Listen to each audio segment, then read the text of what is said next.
All right, let's talk about one of the most iconic and, let's be honest, controversial figures in modern history, Steve Jobs. Using Walter Isaacson's incredible biography as our guide, we're going to dive into the absolutely wild, paradoxical life of the man who gave us Apple. But here's the thing. This isn't your typical A to B story. It all really boils down to one powerful question. What if your biggest, most public failure, the thing that should have ended your career, was actually the very thing that sets you up for your greatest success? That right there is the heart of the Steve Jobs story.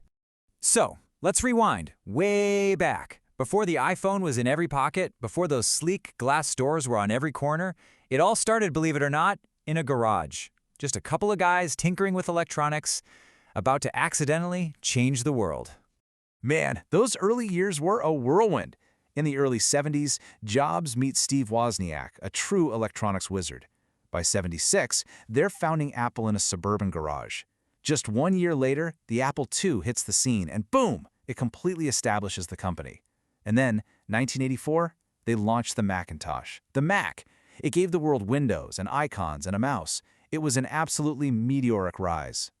And you can't understand early Apple without understanding this dynamic. It was the perfect partnership. You had Wozniak, the brilliant engineer who could literally build anything you asked him to. But then you had Jobs, the visionary. He knew what to build, how to make it beautiful, and how to sell you the dream. One Steve just wouldn't have worked without the other. But you know how these stories go. Just as Apple was flying higher than ever, the man who put it there was about to come crashing back to Earth. This is the moment everything changes. This is the fall from grace. And here it is, the bombshell. In 1985, after this really nasty power struggle with the CEO that he himself had recruited, Steve Jobs was fired from his own company. Can you even imagine? It was a stunning public humiliation. For pretty much anyone else, that would have been it. Game over.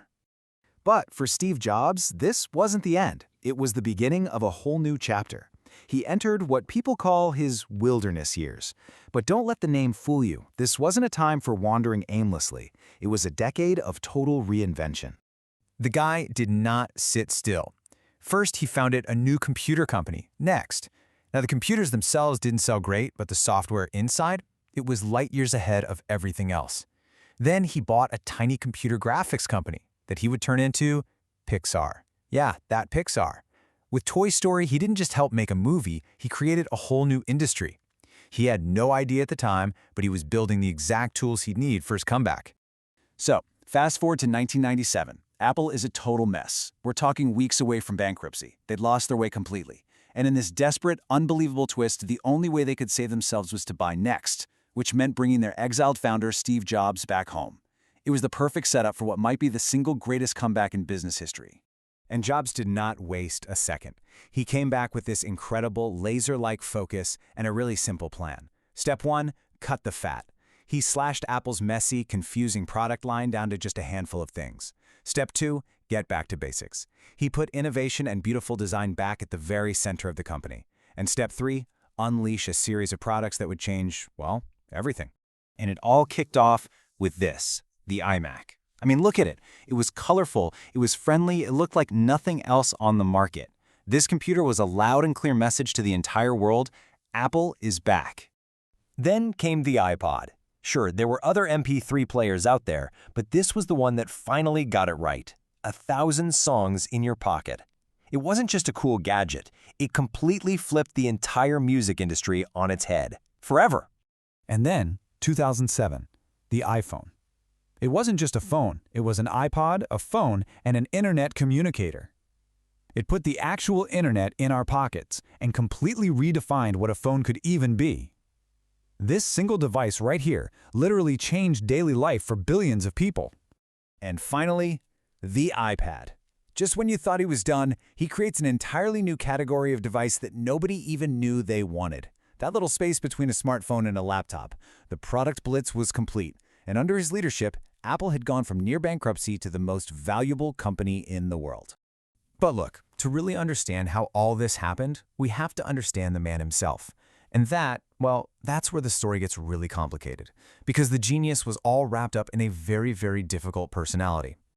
The people who worked with him had a name for it. They called it his reality distortion field. It was this bizarre, powerful mix of charisma, passion, and just pure, stubborn willpower that made you believe the impossible was possible.